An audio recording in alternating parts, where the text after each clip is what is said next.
சேலம் தாசநாயக்கன்பட்டி பகுதியில் நாளை திருமணம் நடைபெற இருந்த நிலையில் மணப்பெண் கடத்தப்பட்டதால் பரபரப்பு ஏற்பட்டது. சேலம் தலைவாசல் பகுதியை சேர்ந்த மணப்பெண் ஒருவருக்கு திருமணம் நிச்சயிக்கப்பட்டு நாளை திருமணம் நடைபெற இருந்ததாக கூறப்படுகிறது. ஊரெங்கும் பத்திரிகை கொடுத்து அனைவரும் திருமணத்துக்கு தயாரான நிலையில் ராசிபுரம் பகுதியை சேர்ந்த வாலிபர் ஒருவர் சிலருடன் வந்து காரில் அந்த பெண்ணை ஏற்றியுள்ளார்.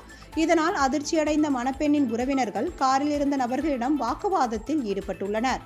அவர்களை தாக்கியதாகவும் கூறப்படுகிறது. இதையடுத்து காரை வேகமாக இயக்கி மணப்பெண்ணுடன் அவர்கள் அங்கிருந்து சென்றுவிட்டனர். ஒரு சிலர் காரை துரத்தி சென்றும் அதனை பிடிக்க முடியவில்லை. இதையடுத்து பெண்ணின் உறவினர்கள் என்ன செய்வதென்று தெரியாமல் அழுது கொண்டிருந்தனர்.